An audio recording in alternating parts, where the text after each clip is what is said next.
Hello and welcome to UPSC Gyan friends. तो हम लोग डिस्कस कर रहे थे मनी एंड बैंकिंग चैप्टर, और इससे पहले 2 पार्ट अपलोड हो चुके हैं। तो अगर आपने उसे नहीं देखा है तो आप इसे देखने से पहले आप उसे ज़रूर देखें, तब चीज़ों को आप लिंक कर पाएंगे।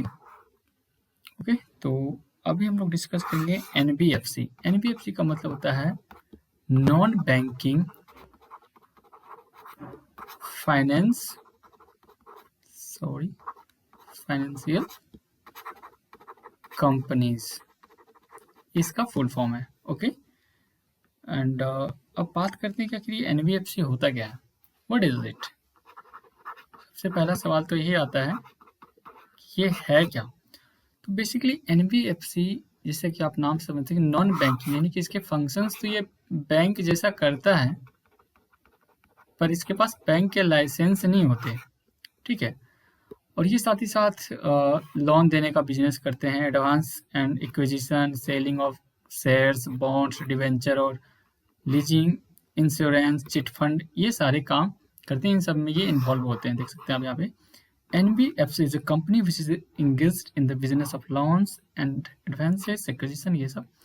It is very broad concept and has many variations, काफ़ी सारे इसमें ज़्यादा वेरिएशंस होते हैं, और इसका जो कॉन्सेप्ट है वो काफ़ी ज़्यादा ब्रॉड है। तो अभी हम लोग समझेंगे कि पहले क्या था कि इसमें एफडीआई अलाउड नहीं था। ठीक है, बट 2016 में गवर्नमेंट ने इसमें 100% एफडीआई को अलाउ किया, इसके अदर फाइनेंशियल सर्विसेज में जो एनबीएफसी करती है।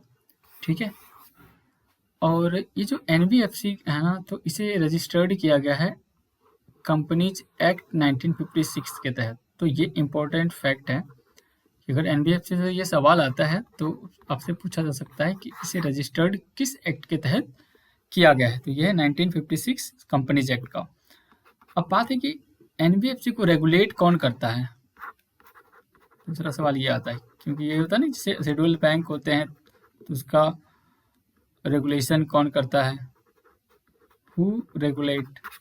ठीक है, हु रेगुलेट्स एनबीएफसी। तो यहाँ पे कह रहे हैं कि not all NBFC are regulated by RBI. इसका मतलब है कि जो कुछ एनबीएफसी हैं उसे आरबीआई के द्वारा, से ये एनबीएफसी है तो यहाँ पे कुछ एनबीएफसी आरबीआई के द्वारा किए जाते हैं, सारे के सारे नहीं। कैसे डायग्राम से आप समझ सकते हैं, जैसे venture capital fund, merchant banking etcetera, इसे रेगुलेट किया जाता है आईआरडीए के द्वारा, यानी कि इंश्योरेंस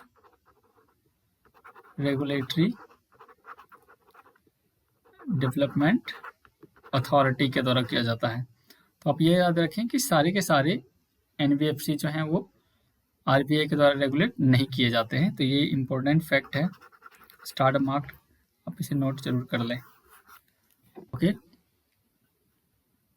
एनबीएफसी के जो कुछ फंक्शंस हैं, तो ये क्या है, डिमांड डिपॉजिट नहीं लेते, जैसे एफडी, सेविंग अकाउंट, ये सारी चीज़ें यहाँ पर नहीं होती। ये लोन देने का काम करते हैं उससे, और इनका अपना चेक भी नहीं होता, ये चेक भी अपना इशू नहीं करते हैं।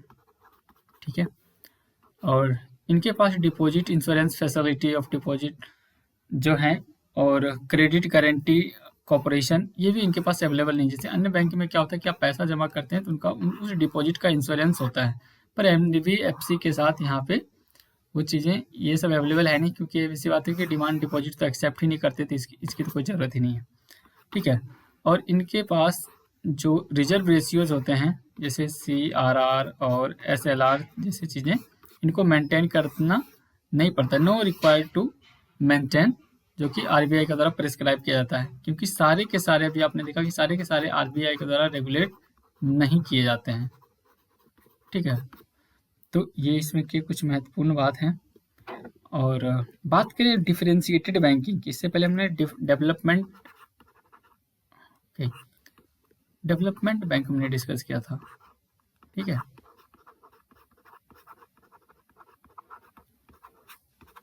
Development bank. अब हम बात करते हैं डिफरेंशिएटेड, इसमें 2 प्रकार के होते हैं ये। एक तो होता है स्मॉल फाइनेंस बैंक, इसको शॉर्ट में एसएफबी बोलेंगे, और ये पीबी, पेमेंट बैंक। तो अब डिफरेंशिएटेड है तो हम भी इसे डिफरेंस में लेके समझेंगे कि इन दोनों के बीच में वाकई में डिफरेंस क्या है, और इनके फंक्शनिंग क्या क्या है, इनका फंक्शन क्या है, और क्राइटेरिया क्या है, कौन बन सकते हैं, क्राइटेरिया और एलिजिबिलिटी कह सकते हैं हम लोग। ठीक है, तो चलिए तो यहाँ पे कहा जाता है कि बैंकिंग लाइसेंस जो होते हैं वो दो तरह के होते हैं जो कि आरबीआई के द्वारा दिया जाता है। तो बैंकों को लाइसेंस कौन देता है? तो ऑब्वियस सी बात है कि आरबीआई देता है, क्योंकि इसे बैंकर्स बैंकर्स बैंक कहते हैं, बैंकर्स ऑफ द बैंक कहते हैं। एक होता है यूनिवर्सल बैंक लाइसेंस और दूसरा होता है differentiated bank license. Differentiated banks जो होते हैं इसे नीसे बैंक भी कहते हैं, ठीक है। और ये बैंक होते हैं जो सर्व करते हैं need of certain demographic segment of the population. ये सबके लिए सब जगह नहीं होता। जैसे कोई गांव है, कोई एरिया है, और ये गांव अगर अनसर्व्ड है तो यहाँ पे ये बनाया जाएगा डिफरेंशिएटेड बैंकिंग, ठीक है, नीसे बैंकिंग, ठीक है। तो एक स्पेसिफिक डेमोग्राफिक, ये पूरे लोग गांव के लोगों के लिए नहीं है, बस ये कुछ स्पेसिफिक एरिया या फिर कुछ इस स्पेसिफिक एरिया में किया जाएगा। और इसे इंट्रोड्यूस किया गया था आरबीआई के द्वारा और रिकमेंडेशन दिया था नचिकेत मोर कमेटी के द्वारा। तो ये इम्पोर्टेंट फैक्ट है कि डिफरेंशिएटेड बैंकिंग का रिकमेंडेशन किसके द्वारा दिया गया था? तो नचिकेत मोर के द्वारा, ठीक है। अब बात करते हैं डिफरेंस, समझते हैं कि इन दोनों में डिफरेंस क्या क्या है, ठीक है। तो ठीक है, पहले समझते हैं कि जो स्मॉल फाइनेंस बैंक है इसके बारे में। स्मॉल फाइनेंस बैंक, ये जो बैंक है, ये स्मॉल फाइनेंस बैंक है, ये एक तरह से शेड्यूल्ड कमर्शियल बैंक है और ये डिफरेंशिएटेड बैंकिंग के पार्ट है, इंडिया में अभी बता दिया। और ये फोकस करते हैं lending for financial inclusion for small business units and small marginal farmers. तो ये आपको याद रखना पड़ेगा कि स्मॉल बिजनेस के लिए देते हैं, लैंडिंग करते हैं, और स्मॉल मार्जिनल फार्मर जो होते हैं, छोटे और सीमांत किसान जिसे कहते हैं, उनके लिए काम करते हैं। और ये micro and small financial industries and unorganised sectors unit but not so exclusively, ये इन्हें भी देते हैं बट ये इनका एक्सक्लूसिव राइट नहीं है। इसके लिए अलग से बैंक, जैसे आप देखेंगे नाबार्ड, आरआरबीज, आईडीबीआई और इस तरह के बैंक जो है इस तरह के लैंडिंग के लिए काम करते हैं, क्षेत्रीय बैंक, ठीक है, जैसे रूरल बैंक कहते हैं, रीजनल रूरल बैंक, ठीक है। तो बस ये नॉट सो एक्सक्लूसिवली नहीं करते हैं, ठीक है। पेमेंट बैंक की बात करें तो इसे भी नचिकेत मोर कमेटी के द्वारा रिकमेंड किया गया था 2013 में, और ये भी डिफरेंशिएटेड बैंक का पार्ट है। And the payment bank would be permitted to set up its own ATM, ये अपना एटीएम सेटअप कर सकते हैं। बिजनेस कॉरेस्पॉन्डेंस भी अपना रख सकते हैं। बिजनेस कॉरेस्पॉन्डेंस वो होता है कि अनसर्व्ड एरिया में जाएंगे और वहाँ पे जैसे बहुत ज़्यादा क्या है कि हमारे देश में डिजिटल लिटरेसी उतनी है नहीं, और बहुत ऐसे तबके हैं जो कि इलिटरेट हैं, उन्हें ज़्यादा पता नहीं होता है। तो ये उनके पास जाते हैं अपना कुछ मशीन वगैरह लेके, लैपटॉप और ये सब चीज़ें, उनको पैसा निकालना होता है तो वहीं पे उसे ट्रांजैक्शन करा देते हैं, पैसे लेके वो फिर आ जाते हैं, ठीक है। They are the new type of bank that can accept limited का अमाउंट ऑफ डिपॉजिट, और यहाँ पे लिमिटेड चीज़ें हैं, लिमिटेड डिपॉजिट लेंगे जो कि 1 लाख पर कस्टमर है, यानी कि एक कस्टमर 1 लाख, यानी कि इतना पैसा से ज़्यादा एक कस्टमर जमा नहीं कर सकता है। कुछ और बातें हैं, एसएफबीज को प्रमोट किया जा सकता है, कोई इंडिविजुअल कर सकता है, कोई कॉरपोरेटर्स कर सकता है, कोई ट्रस्ट या फिर कोई सोसाइटीज, ये सब मिलकर से प्रमोट कर सकते हैं, ठीक है। और इसे स्टेब्लिश किया गया था 1956 में, और इसे गवर्न किया जाता है by the provision of RBI act 1934 के तहत। इतनी ही बात इसमें जानने वाली है, ठीक है। और ये एक प्राइवेट इंस्टीट्यूशन है।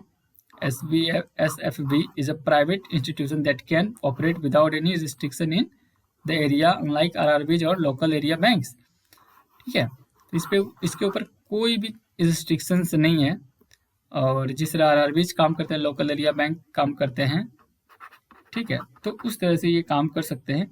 अभी लोकल एरिया बैंक क्या है? लोकल एरिया बैंक क्या है, थोड़ा सा इसके बारे में जान लीजिए कि ये इसे इंट्रोड्यूस किया गया था 1996 में, और इसमें ये था कि एक स्मॉल प्राइवेट बैंक है, ये स्मॉल प्राइवेट बैंक, ओके। और बेसिक प्राइमरी इनको रूरल कहाँ पे इनको सेटअप किया गया था? तो रूरल में, semi rural area, semi rural urban होगा, है ना, ठीक है। तो इन ऐसे जगहों में इनको सेटअप किया गया था। तो ये हैं, और इस बैंक के लिए अगर बात करें कि कितना मिनिमम पेड अप कैपिटल होना चाहिए, तो इसके लिए है 5 करोड़, 5 करोड़ रुपये मिनिमम पेड अप कैपिटल होना चाहिए। और ये सारी चीज़ें हैं। और फिर 2014 में इस बैंक को स्मॉल फाइनेंस बैंक में इसे कन्वर्ट कर दिया गया था। स्मॉल फाइनेंस बैंक में इसे कन्वर्ट कर दिया गया था, ठीक है। और अब कुछ बात करें इसके एग्जांपल्स की, तो एग्जांपल्स हैं जैसे coastal local area bank limited, coastal local area bank limited, ये सब एग्जांपल्स रह सकते हैं, तो आप इसे ध्यान रखें, ठीक है।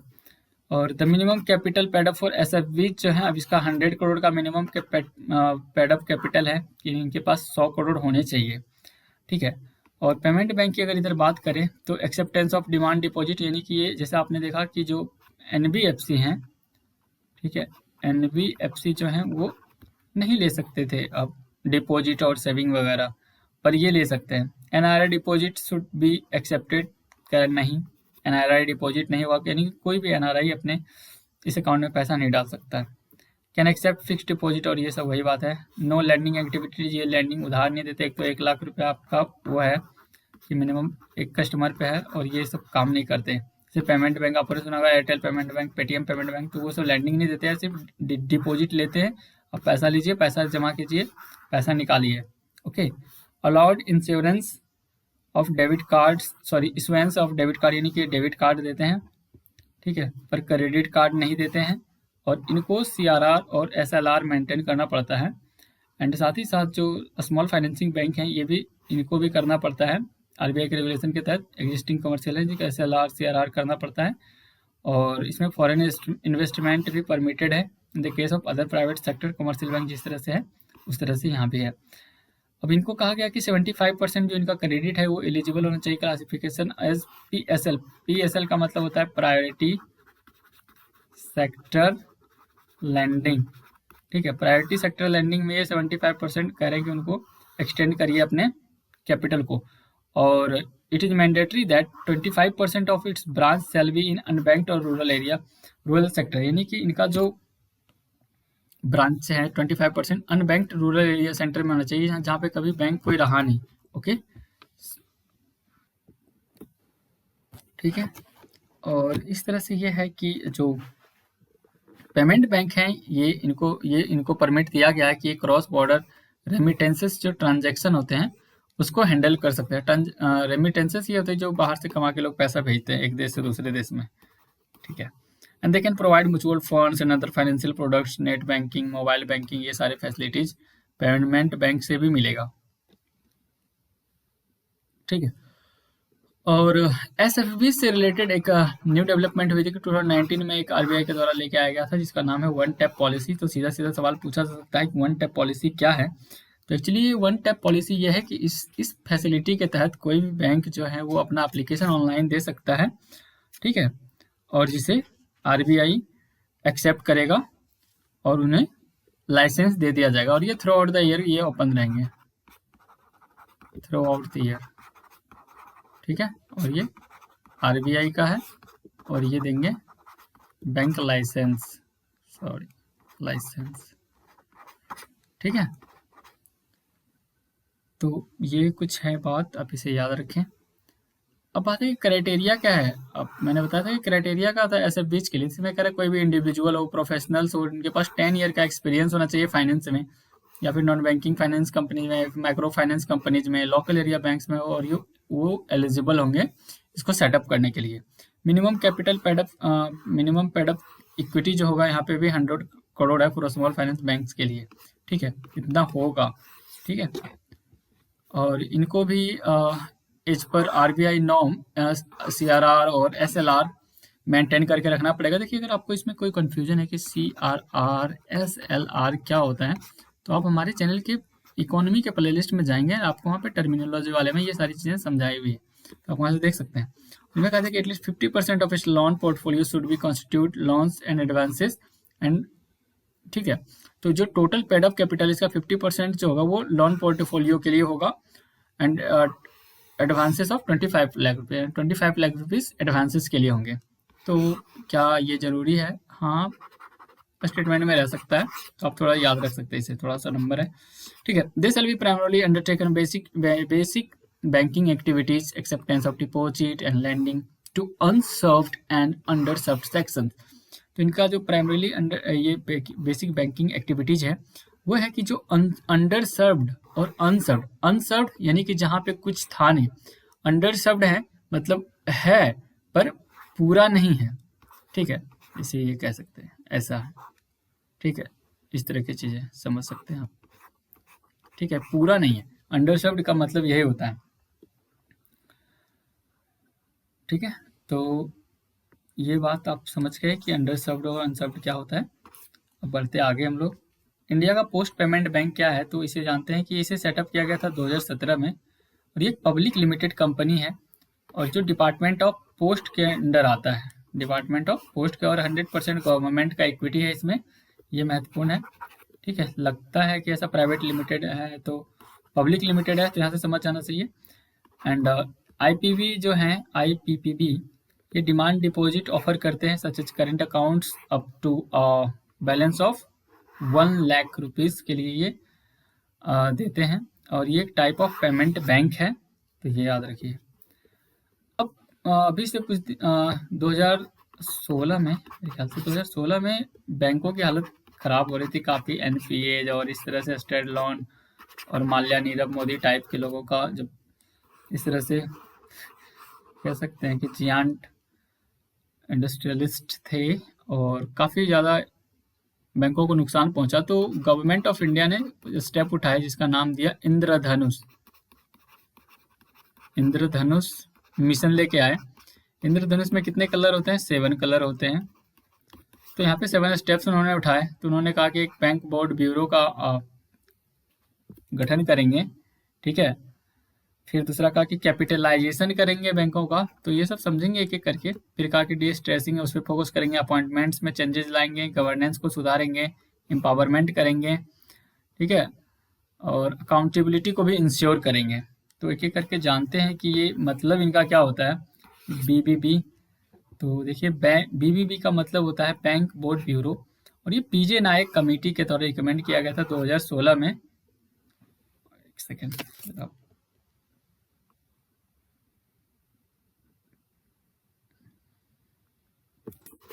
ठीक है। और ये एक ऑटोनोमस रिकमेंडरी बॉडी है, ये याद रखिएगा, ऑटोनोमस रिकमेंडरी बॉडी है। आपके सवाल में रह सकता है कि स्टैट्यूटरी बॉडी है, तो ऐसा नहीं है, ठीक है। और इसे लाया कि भैया कि जो बैंकिंग पब्लिक सेक्टर बैंक जो है इनके गवर्नेंस को सुधारा जाए, ठीक है। और ये मिशन इंद्रधनुष का one of the 7 aspects of mission Indradhanush, ठीक है, which deal with revival of PSB. Revival of PSB मतलब पब्लिक सेक्टर बैंक्स को रिवाइव कराना। हेडक्वार्टर मुंबई में, इसके जो बॉडी होती है इसमें 7 मेंबर होते हैं। 7M का मतलब यहाँ पे 7 मिलियन नहीं, 7 मेंबर है, ठीक है। इस बॉडी में 7 लोग होते हैं, ठीक है। तो आप इसे याद रख सकते हैं। और एक बात मैं और बता दूं आपको कि ये जो एक सेकेंड, नहीं, ठीक है, ओके। तो ये था, और ये किसके लिए रिस्पॉन्सिबल है, तो ये जो यहाँ पे बात करें हम लोग अभी भी BBB के बारे में, making recommendation on appointments of head of public sector bank के जो हेड होते हैं उनके अपॉइंटमेंट को लेकर के रिकमेंडेशन देगा, और जो अदर फाइनेंशियल इंस्टीट्यूशन हैं उसके लिए भी। Helping banks and developing strategies and raising capital, capital raise करने के लिए, और बैंक जो स्ट्रेटजीज बनाते हैं उसको डेवलप करने के लिए भी डेवलप करने में मदद करेंगे, और कंसोलिडेशन को लेकर के भी ये रिकमेंडेशंस देंगे। तो ये बात हो गई बैंक बोर्ड ब्यूरो की, ठीक है।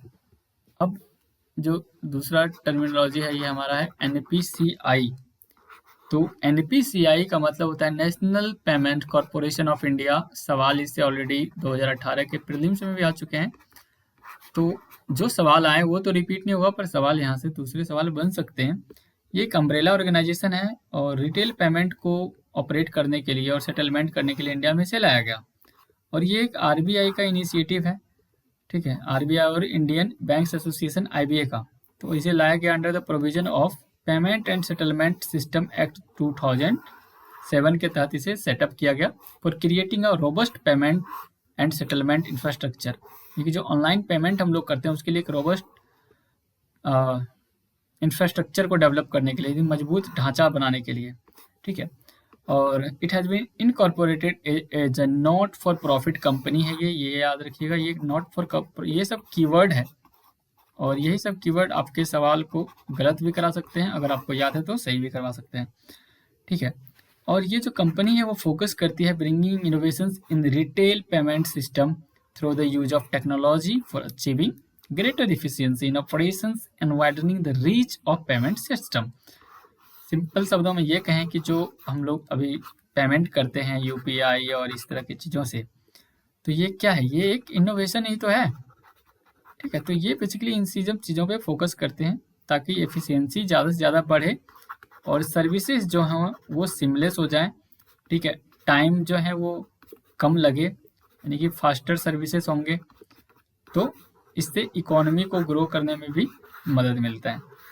पहले होता था कि आप एक बार पैसा भेजने आते हो 3 दिन के बाद जा रहा है, 4 दिन के बाद जा रहा है, 7 डेज के बाद जा रहा है, और अभी क्या होता है, बस 1 क्लिक पैसा ट्रांसफ़र, ठीक है।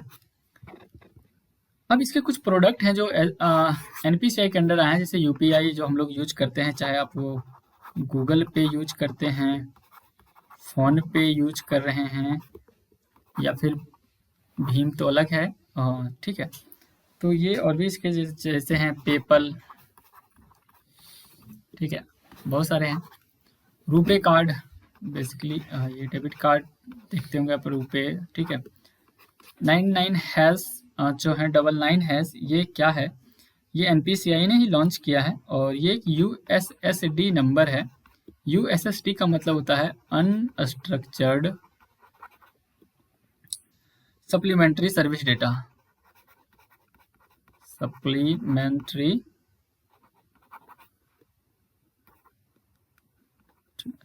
ठीक है, सप्लीमेंट्री सर्विस डेटा।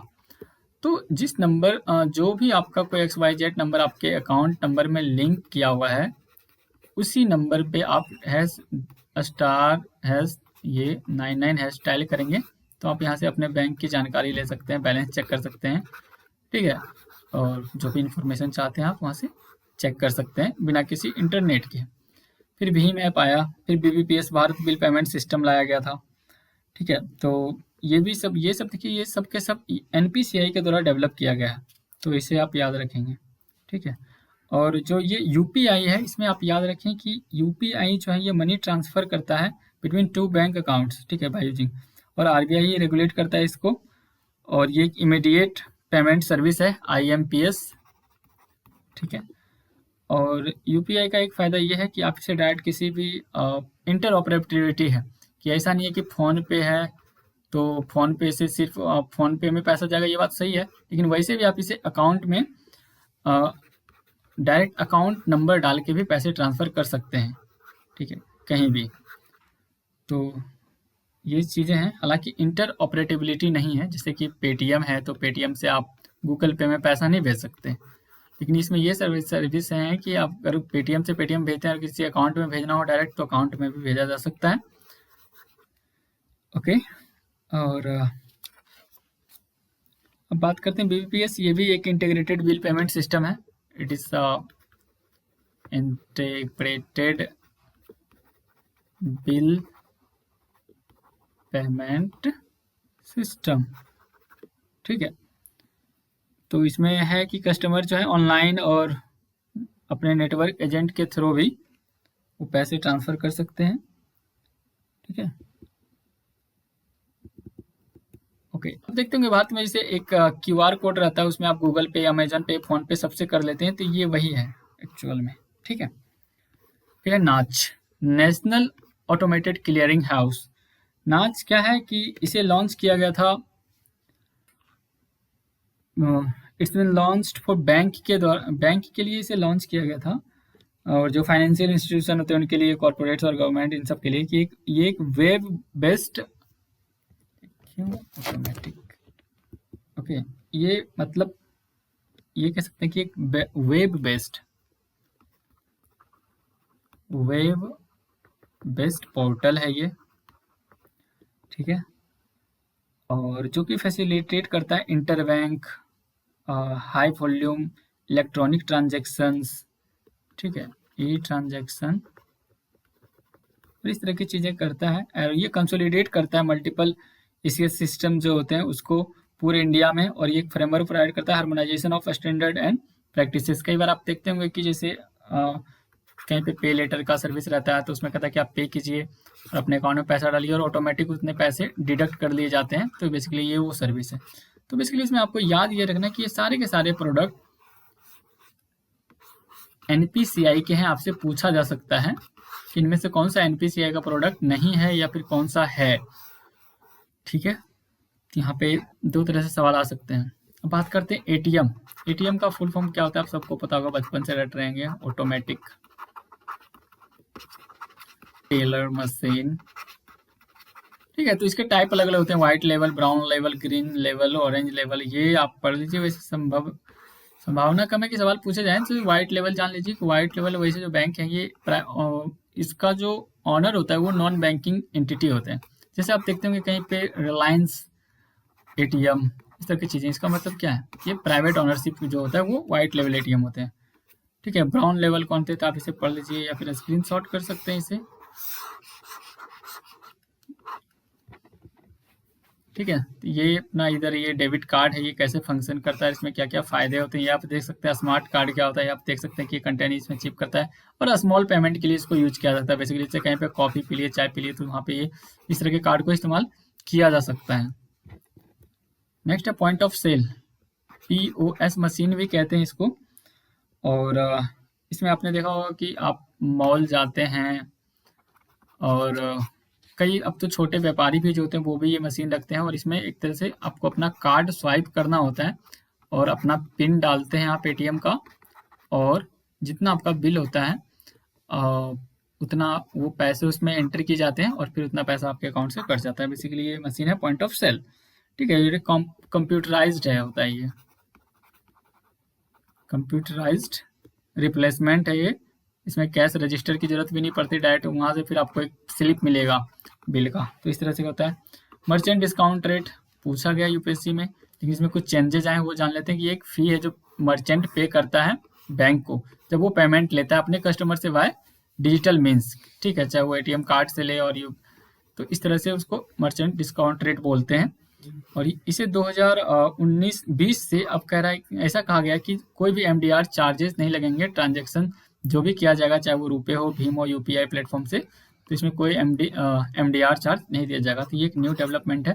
तो अब अगर सवाल आएंगे तो सवाल स्टेटमेंट बेस्ड आएगा। 2018 में जब पूछा गया था तो सिंपल वो वन लाइनर सवाल था और इसका सीधा सीधा मतलब पूछ दिया गया था, मीनिंग क्या होता है, ठीक है। नेक्स्ट बात करते हैं हम लोग आईएफएससी कोड। आईएफएस कोड आप सब बैंक में कभी ना कभी पैसे भेजेंगे तो आपको पता है कि आईएफएस कोड देना पड़ता है। तो ये आरबीआई के द्वारा डेवलप किया गया है। ये 11 डिजिट अल्फा न्यूमेरिक कोड होता है that uniquely identify the bank branch, ठीक है। तो इसको डालने के बाद बैंक का ब्रांच आइडेंटिफाई कर लिया जाता है। किसी भी आरबीआई रेगुलेटेड फंड जब वहाँ पे हम लोग ट्रांसफ़र करते हैं in any regulated fund transfer system में, IFSC helps to transfer money using NEFT, RTGS, CFMS method से जब आप पैसे भेजते हैं तो उसमें ये मदद करता है। और इसमें बात करें कि जैसे इसमें और चीज़ें क्या होते हैं कि IFSC कोड, जैसे मान लीजिए कि आपका इसमें कितने 11 डिजिट होते हैं ना। जैसे SBI का आपका अकाउंट है तो मान लीजिए SBI है तो यहाँ पे 4 डिजिट्स होंगे, इस तरह से होंगे SBIN, और फिर उसके बाद 4 जीरो होते हैं, 1 2 3 4 जीरो, और फिर जो आपका ब्रांच का कोड है, कुछ भी कोड है 8480 ऐसा कुछ करके यहाँ पे मान सकते हैं। तो इस तरह का बनता है ये IFSC कोड इसे कहते हैं, ठीक है। यानी कि 4 जो फर्स्ट लेटर होता है वो रिप्रेजेंट करता है एंटिटी का कि कौन सा बैंक है। अगर ICI है तो ICICI होगा, ICIC होगा। फिर 5th पोजीशन जो डिफ़ॉल्ट है वो 0 होता है फॉर फ्यूचर यूज के लिए, और 6 कैरेक्टर जो होता है वो डिनोट करता है बैंक के ब्रांच के आइडेंटिटी को, ठीक है। तो ये है। फिर है MICR कोड, ये 9 डिजिट का कोड होता है जो इलेक्ट्रॉनिक क्लियरिंग सिस्टम जो होते हैं जो उसमें पार्टिसिपेट करता है कोई भी ब्रांच या फिर बैंक को वो आइडेंटिफाई करने के लिए। सिंपल शब्दों में ये समझे कि this code uniquely identify a bank and a branch participating in electronic clearing system, जो यानी कि चेक, जब आप चेक का जब ट्रांजैक्शन होता है तो आप यहाँ पे देख सकते हैं कि MICR कोड जो होता है चेक, अगर आपने देखा होगा तो यहाँ पे देख सकते हैं, और ये जो बीच वाला 9 डिजिट का है यही है MICR कोड, और ये चेक का नंबर स्टार्टिंग वाला होता है। ठीक है, अब है बात है, अब है स्विफ्ट कोड। स्विफ्ट कोड का मतलब क्या होता है? इट इज अ कोड, इसका मतलब है कि society for world interbank financial telecommunication system platform है ये, और ये ग्लोबल फाइनेंशियल मैसेजिंग सर्विस है that enables financial institution world wide to send and receive information about financial transaction in secure, standard and reliable environment. अगर मान लीजिए कोई एक कंट्री से बी कंट्री में कोई पैसा कमा के भेज रहा है, तो ये अगर भेज रहा है तो इसके पास कुछ टेक्स्ट आएंगे, उसमें कुछ कोड रहेगा, तो ये बैंक के पास लेके जाएगा तभी इसका ट्रांजेक्शन होगा, अगर ये इसके पास। ठीक है, तो इसलिए कहा गया है, क्योंकि पहले क्या होता था कि पैसा भेजा तो बैंक में जाके बार बार पता करते थे कि भाई पैसा आया या नहीं आया, लेकिन अब क्या होगा कि मैसेज आएगा और वो मैसेज लेके जाएंगे, दिखाएंगे बैंक में, और वो पैसा विथड्रॉ कर सकते हैं। तो ये एक स्विफ्ट कोड है जिसमें, ठीक है। अब बात करते हैं हम लोग कोर बैंकिंग सॉल्यूशन। ये कोर बैंकिंग सॉल्यूशन यानी कि कोर का जो मतलब है वह है centralised online real time exchange, और ये एक नेटवर्क है ब्रांचों का which enables account holder to operate their account and avail banking services from any branch of bank on CBS। यानी कि आपका अगर SBI का अकाउंट है, आप कहीं भी किसी स्टेट में हैं, तो किसी और स्टेट में रह रहे हैं तो वहाँ भी जाके आप अपने बैंकिंग सर्विसों का लाभ ले सकते हैं। ठीक है, regardless of whether maintain the account, मतलब आपका अकाउंट भले ही कहीं होगा, आप मान लीजिए कि आप महाराष्ट्र में रह रहे हैं और दिल्ली आ गए हैं, तो अगर आपका यहाँ पे SBI में अकाउंट है तो आप दिल्ली के SBI के ब्रांच, किसी भी SBI ब्रांच में जाके अपने अकाउंट को अपडेट कर सकते हैं। इस तरह की चीज़ें हैं इसमें। ठीक है, एंड ई कुबेर एक पोर्टल है, ठीक है, और जो RBI यूज करता है, RBI जो गवर्नमेंट सिक्योरिटीज को जब बेचते हैं तो उसके ऑक्शन के लिए इसे इस्तेमाल किया जाता है। Next we have KYC norm. KYC मतलब नो योर कस्टमर। ठीक है, और अभी फिलहाल एक प्रोग्राम चला था नो योर कॉन्स्टिट्यूशन, तो मिसमैच ना करें। तो ये बेसिकली है कि आप अपने अकाउंट में किसी भी तरह के चेंजेस चाहते हैं तो उसके पहले आपको ये फॉर्म फिलअप करना पड़ता है। ठीक है, आपके आइडेंटिफिकेशन के लिए। It is a process through which bank obtain information about the identity and address about the identity and address the customer. ठीक है, तो इस तरह के सर्विसेज हैं, ये KYC नॉर्म बैंकों में होते हैं, ज़्यादा इंपॉर्टेंट है नहीं। नेक्स्ट वे है very very important topic and very, ये बर्निंग इशू रहता है हमेशा। आप देखेंगे कि न्यूज़पेपर के बिजनेस पेज में कभी ना कभी हर 2 से 3 दिन में इस तरह की चीज़ें आती रहती हैं। NPA का मतलब होता है नॉन परफॉर्मिंग एसेट। तो बड़ी सिंपल भाषा में आप समझते हैं कि अगर मैंने आपको 100 रुपये दिए तो मैंने कहा कि मैं इस पर 10% आपसे इंटरेस्ट लूंगा। ठीक है, तो 10% इनका, ठीक है, पर मंथ, ठीक है, या फिर सालाना कह लीजिए। ठीक है, यानी कि एक साल, यानी कि जब आप हमें, अगर अभी 2021 है, अगर आप हमें 2022 में से लौटाएंगे तो आपको हमें कितने देने होंगे? 110 रुपये। तो ये तो काफ़ी ज़्यादा ये हो गया, लेकिन अब बात करते हैं हम इसके कंटेक्स्ट में। ये तो वैसे देने की बात होगी कि अगर पर मंथ अगर है, ठीक है, 10% देना है, तो अब हमें, अगर अभी मार्च है, अगर मैं आपको पैसे देता हूँ और मैं कहता हूँ कि आपको आप अप्रैल में देंगे जब आप मुझे, तो अप्रैल में अगर आप लौटाएंगे 10% पे तो आप हमको 110 रुपीज़ देंगे मेरे को। ओके, ठीक है, तो इस तरह से ये बढ़ता जाएगा। तो ये पैसा मेरा क्या हुआ कि 100 से बढ़ करके 100 हो गया, यानी कि मल्टीप्लाई हो गया। ठीक है, मल्टीप्लायर भी कर सकते हैं। ठीक है, तो लेकिन ये मैंने आपको 100 दिया, मेरे पास जो 100 से 110 हुआ, इसका मतलब ये 100 रुपीज़ इसने परफॉर्म किया है ना। तो NPA में क्या होता है कि जब भी कोई बैंक किसी कस्टमर को लोन देती है, किसी भी रेट पे मान लीजिए देती है, और उसमें अगर 19 डेज तक, ठीक है, नो इंटरेस्ट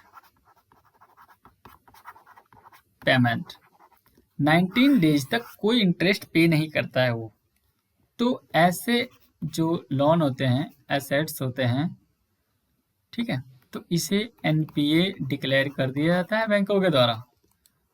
ठीक है, तो याद रखिए कि 19 डेज तक, ठीक है, पहले 120 था लेकिन इसे घटा के अब 90 डेज कर दिया गया था। ठीक है। अब इसके जो कैटेगरी है एनपीए का, ये 3 प्रकार के होते हैं। तो पहली जो कैटेगरी है ये है सब स्टैंडर्ड कैटेगरी बोलते हैं इसको, सब स्टैंडर्ड कैटेगरी। तो इसमें क्या होता है कि कोई भी जब या तो 12 महीने के बराबर या 12 महीने से कम, ठीक है, तक अगर वो अगर होता है, जब एनपीए का एज जब हो जाता है इस तरह का, तो इसको बोलते हैं सब स्टैंडर्ड एनपीए। दूसरा होता है डाउटफुल, डाउटफुल असेट्स।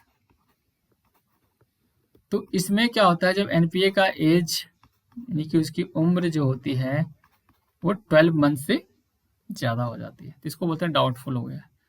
तीसरा लॉस एसेट्स, लॉस एसेट्स इसका मतलब ये है कि व्हेन द बैंक और it's auditor have identified the loss, अगर बैंकर को लगा कि अब ये पूरा लॉस हो चुका है, ठीक है, but it has not been written off, not written of.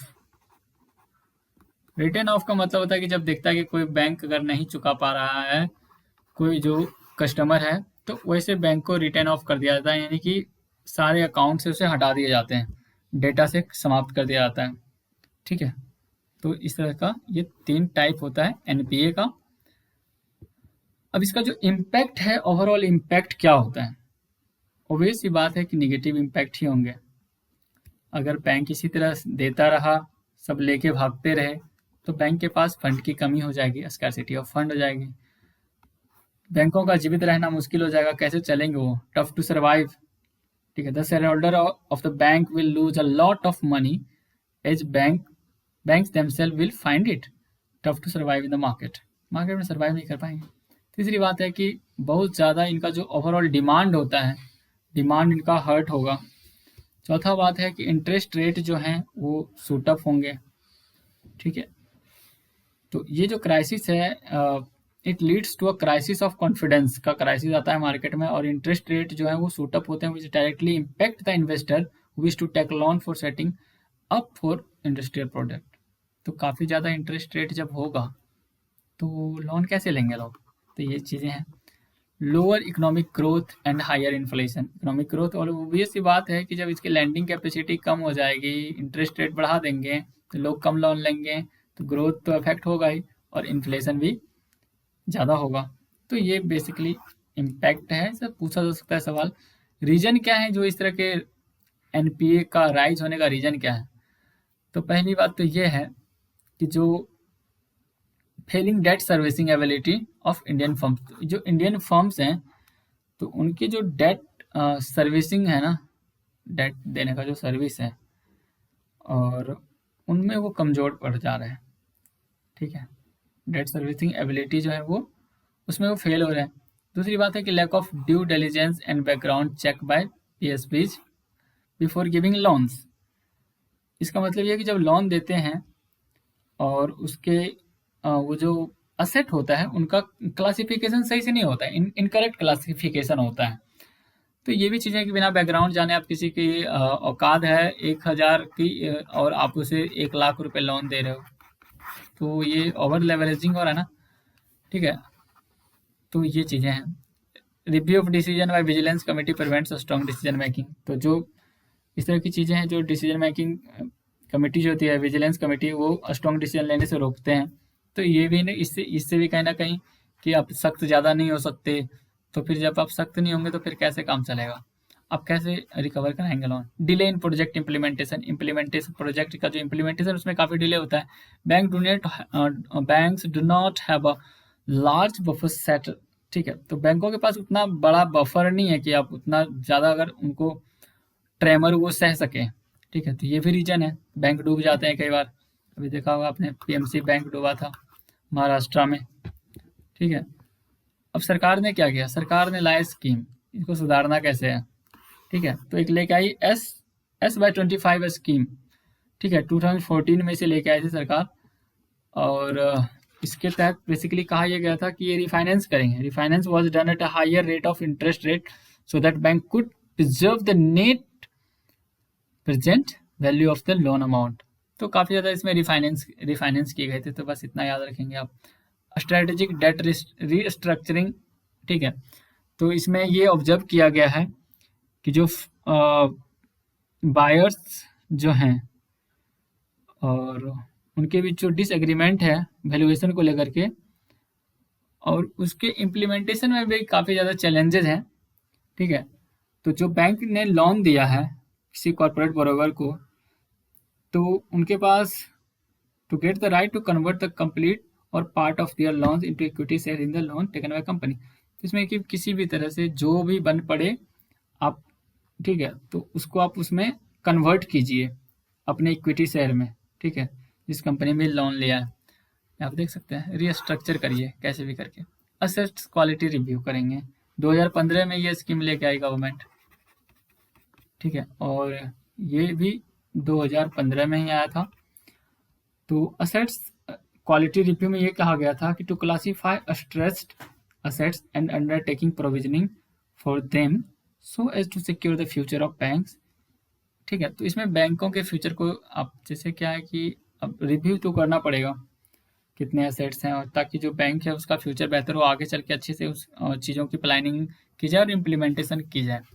फिर आया था एस फॉर, ठीक है, तो scheme for sustainable structuring structuring of assets 2016 में ये लेके आया था, लाई गई थी, ठीक है। तो ये सवाल ऐसे पूछ लिए गए हैं, तो इसमें भी यही था सस्टेनेबल स्ट्रक्चरिंग करेंगे ताकि आगे जाके बैंक फेल ना हो, ठीक है। तो इस तरह से इसमें एक था कि एक ऐसा एनवायरनमेंट तैयार करना, एक ऐसा फ्रेमवर्क बनाना जो सस्टेनेबल डेट लेवल को लेकर के डिटर्मिनेशन उनका बना रहे, चाहे वो स्ट्रेस बोरोवर हो, और बायफर्केशन करेंगे आउटस्टैंडिंग डेट जो होंगे उन सब चीज़ों को, ठीक है। तो ये चीज़ें हैं जो गवर्नमेंट ने दिए थे। नेक्स्ट है प्रॉम्प्ट करेक्टिव एक्शन, यानी कि जो कमज़ोर बैंक जो कमज़ोर हो चुके हैं, वीक फाइनेंशियल पोजीशन में पहुंच गए हैं, तो उनको आरबीआई अपने अंडर लेता है और उसकी स्क्रूटनी करता है। जब वो ठीक हो जाते हैं फिर उनको छोड़ देता है। जैसे अभी रिसेंटली आईडीबीआई बैंक को पैरा से बाहर कर दिया गया, साथ ही साथ 2-3 बैंक और बाहर आए। तो कौन कौन से बैंक बाहर आए इंपॉर्टेंट नहीं है, बट ये फैक्ट, ये कॉन्सेप्ट इंपॉर्टेंट है कि अगर ये है क्या, ठीक है। इसका ऑब्जेक्टिव क्या है, to maintain sound financial health of commercial bank, जो है उनके हेल्थ को कैसे अच्छे बना के रखें, ठीक है। पैरामीटर्स क्या है, 3 पैरामीटर है, याद रखिएगा, CRAR, NPA और ROA। तो किसी भी बैंक का CRAR कैसा है, capital to risk weighted ratio कैसा है, अगर बिल्कुल कम हो गया है तो इसे ले लेंगे। NPA बहुत ज़्यादा है बैंकों के पास, इसको लेंगे। और रिटर्न ऑफ असेट्स जो है इसको भी देखते हैं, और ठीक है कि असेट्स पे रिटर्न कैसा आ रहा है। अगर बहुत कम आ रहा है तो इसे भी आरबीआई अपने गोद में ले लेगी, ठीक है। अब बात करते हैं जो इसके अंदर होते हैं उनको फॉलो करना पड़ता है कुछ मैंडेटरी एक्शन प्लान, और साथ ही साथ जो आरबीआई प्रिस्क्राइब करती है, और आरबीआई जो है वो डिस्क्रिशनरी एक्शन प्लान भी प्रिस्क्राइब कर सकती है depending on banks needs and situation. बैंकों की हालत को देखते हुए कुछ डिस्क्रिशनरी स्टेप भी ले सकते हैं। प्रेजेंट सिनेरियो मैंने बता दिया कि आईडीबीआई को बाहर ला दिया गया है और कई सारे बैंक इसके अंदर डाले गए थे, ठीक है। तो 2018 में जब ये आया था तो उसमें लगभग कितने 11 पीएसबीज को इसके अंडर डाला गया था। तो उसमें कुछ बाहर आए और अभी भी चीज़ हो रहा है, ठीक है। फिर है बेसल नॉर्म्स, काफ़ी इंपॉर्टेंट है, जो इसे प्रिस्क्राइब किया गया था आरबीआई के बीआईएस के द्वारा, बैंक्स फॉर इंटरनेशनल सेटलमेंट के द्वारा। और इसमें कुछ ग्लोबल स्टैंडर्ड्स थे कि जो प्रिस्क्राइब करता है for assess to minimum capital requirement जो होनी चाहिए वो क्या होनी चाहिए for commercial banks, foreign bank और आरआरबीज के लिए। तो इसे बेसिकली बेसल नॉर्म कहते हैं। बेसल एक जगह है, ये स्विट्जरलैंड में है, ये स्विट्जरलैंड में है। और ये 3 प्रकार के हैं, फर्स्ट, सेकंड और थर्ड। तो फर्स्ट जो आया था 1998 में आया था, और सेकंड वाला 2004 में आया था, और थर्ड वाला जो आया था ये 2013 में इसे लाया गया था। अब इन सब के अपने अपने अलग अलग इसके अंदर कुछ कुछ चीज़ें थी। तो जो बेसल नॉर्म से ये फर्स्ट आया था, ठीक है, तो ये इसमें फोकस किया गया था क्रेडिट रिस्क पे। बेसिकली आप ये याद रखेंगे, क्रेडिट, थोड़ा सा मैं इसका कलर चेंज कर लूँ,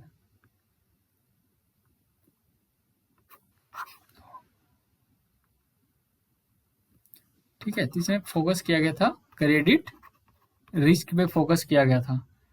ठीक है, और इन्होंने ये कहा था कि इनमें जो मिनिमम कैपिटल रिक्वायरमेंट था वो 8% था। मिनिमम कैपिटल रिक्वायरमेंट जो था वो 8% प्रिस्क्राइब किया गया था उनके जो RWA के अकॉर्डिंग। RWA का मतलब था risk weighted assets, risk weighted assets के थ्रू। ठीक है, और ये जो था सेकंड वाला, इसे 2004 में प्रिस्क्राइब ये ला पब्लिश किया गया था, और इसमें 3 पिलर पे बेसिकली फोकस किया गया था। Minimum capital requirement, minimum capital requirement. दूसरा जो था वो था सुपरवाइजरी रिव्यू, सुपरवाइजरी रिव्यू। और जो तीसरा था वो था मार्केट डिसिप्लिन, क्योंकि मार्केट के डिसिप्लिन को ध्यान में रखना है। ठीक है, तो बैंक जो था मार्केट रिव्यू के अंदर, तो बैंकों को ये जरूरत दी गई कि आप समझिए, कुछ ऐसा डेवलप कीजिए to use and use better risk management. ठीक है, तो ये सारी चीज़ें थी। आप बस इतना याद रखिए कि, और ये भी सवाल 2016 के आई थिंक 2015 या 16 के प्रीलिम्स में ये सवाल आया था। रिसेंटली न्यूज में देखे जा रहे बेसल 3 पूछा था कि ये क्या है, पोल्यूशन से रिलेटेड कुछ ऐसा वैसा करके पूछ लिया गया था।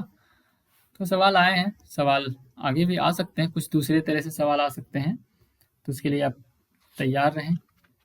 और जो बेसल 3 है, ठीक है, बेसल 3 जो है ये सबसे लेटेस्ट वाला है, जो 2013 में आया था। और इसमें बेसिकली ये कहा गया कि CRR जो है वो 9.5, ठीक है, ये CRAR जो है उसको 9.5% को मेंटेन करना पड़ेगा। सबसे इम्पोर्टेंट चीज़ यही थी इसमें। ठीक है, और लिक्विडिटी कवरेज रेशियो, ठीक है, ये आ गया था कि इसको इंट्रोड्यूस किया गया था LCR, लिक्विडिटी क्रेडिट रेशियो। ठीक है, और इसमें ये कहा गया था कि बैंक जो है उनको ये कहा गया कि वो इंक्रीज करें, जो टायर 1 कैपिटल है उनको इंक्रीज करें और मेंटेन करें 4.5% पे, और कंजर्वेशन उनको कंजर्वेशन बफर 2.5% भी रखना था। यहाँ पे खाली जगह है नहीं, मैं यहाँ पे लिख सकता हूँ 2.5% कंजर्वेशन बफर, और 4.5% जो था वो था टायर 1 कैपिटल। ठीक है, तो ये आप ध्यान रखिएगा। उसके बाद कुछ फाइनेंशियल इंक्लूजन के लिए स्टेप उठाया गया, जिसके तहत गवर्नमेंट के द्वारा बहुत सारे स्कीम्स लाए गए। तो ये सब स्कीम्स को आप पढ़ लीजिएगा। जनधन योजना, ठीक है, ये भी सवाल पूछा गया 2015 में मेरे ख्याल से पूछा गया था ये, कि इसका जो उद्देश्य क्या था। ठीक है, प्रधानमंत्री सुरक्षा बीमा योजना, जीवन ज्योति बीमा योजना, अटल पेंशन योजना, मुद्रा योजना, ठीक है, national mission for capacity building of bankers for financing MSME sector, ये स्कीम थी। और एग्रीकल्चर के लिए प्रायोरिटी सेक्टर लैंडिंग की कॉन्सेप्ट आई, और small finance bank, payment bank लाया गया, India post payment bank, direct benefit transfer subsidies के लिए। ठीक है, UID लाया गया था, यूनिक आइडेंटिफिकेशन वाला ये, जैम ट्रिनिटी यानी कि जनधन, A फॉर आधार, और M फॉर मोबाइल, इसे जैम ट्रिनिटी कहते हैं। तो ये सारी फाइनेंशियल इंक्लूजन के लिए इन चीज़ों को लाया गया था। कुछ क्रेडिट रेटिंग्स हैं जिसे इसे रिकमेंड किया गया था इंडिया में पद्मनाभन कमेटी के द्वारा। ठीक है, और जो इंटरनेशनल क्रेडिट रेटिंग एजेंसी है कैमल्स, उनके मॉडल पे लाया गया था। कैमल का ये पूरा मतलब, इसमें 1 से 100 तक की रेटिंग दी जाती है। 6 कंपोनेंट है, जैसे C for capital adequacy ratio, A for assets quality, M for management effectiveness, E for earning, L for liquidity, S for system and control. तो ये सारी चीज़ें इसके हैं, तो ये बहुत ज़्यादा इंपॉर्टेंट है नहीं, पर आप एक बार देख सकते हैं इसे। ठीक है, अब बात करते हैं बैंकिंग के रिफॉर्म्स से रिलेटेड कुछ इंपॉर्टेंट कमेटीज जो थी। कई बार मैचिंग टेस्ट में सवाल आ जाते हैं कि इस तरफ कमेटी का नाम रहेगा और इधर सब्जेक्ट मतलब क्या था, किससे रिलेटेड है, सेक्टर। ठीक है, तो नचिकेत मोर कमेटी 2013 में सेटअप किया गया था। इसका रिकमेंडेशन किस चीज़ पे दिया था? Comprehensive financial services for small businesses and low income house hold के लिए। फिर आता है MB शाह कमेटी 2014 में, और ये ब्लैक मनी में इन्वेस्टिगेशन के लिए इनका था। PJ नायक कमेटी 2014 में लाया गया, ठीक है, जो governance of board on public sector bank पे इनका रिकमेंडेशन था।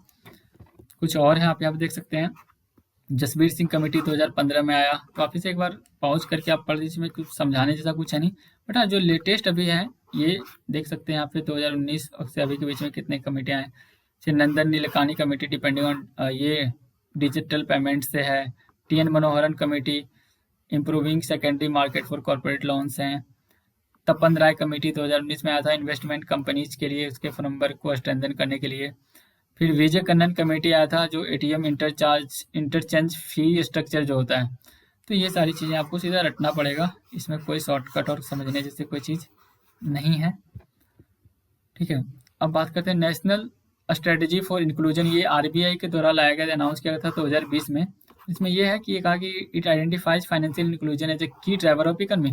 फाइनेंशियल इंक्लूजन जो है ये इकोनॉमी के लिए की ड्राइवर का काम करेगा विथ, ठीक है, जिससे ग्रोथ भी बढ़ेंगे और पॉवर्टी एलिवेशन भी होगा, ठीक है, over the world. It aims to strengthen the broader ecosystem for promoting various modes of digital financial services, और इसके तहत ये डिजिटल फाइनेंशियल सर्विसेज को ज़्यादा प्रमोट करेंगे। And it is been prepared by financial inclusion advisory committee FIAC of RBI के द्वारा इसे तैयार किया गया।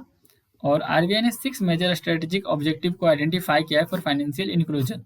अब देखिए कि ये क्या है, 6 के 6। अब ये 6 के 6 हैं, जैसे 1 ये वाला, 2 3 4 5 6 यहाँ पे देख सकते हैं। और यहाँ पे है universal access to financial services, यानी कि जो फाइनेंशियल सर्विसेज हैं उसका यूनिवर्सल एक्सेस हो, यानी कि सबको इसे एक्सेस कर पाए। Providing basic bucket of financial services, basic जो फाइनेंशियल सर्विसेज हैं वो सबको मिले। Assets to livelihood and skill development, sorry access to, ठीक है, जो लाइवलीहुड एंड स्किल डेवलपमेंट जो होते हैं उसको एक्सेस कर पाएँ।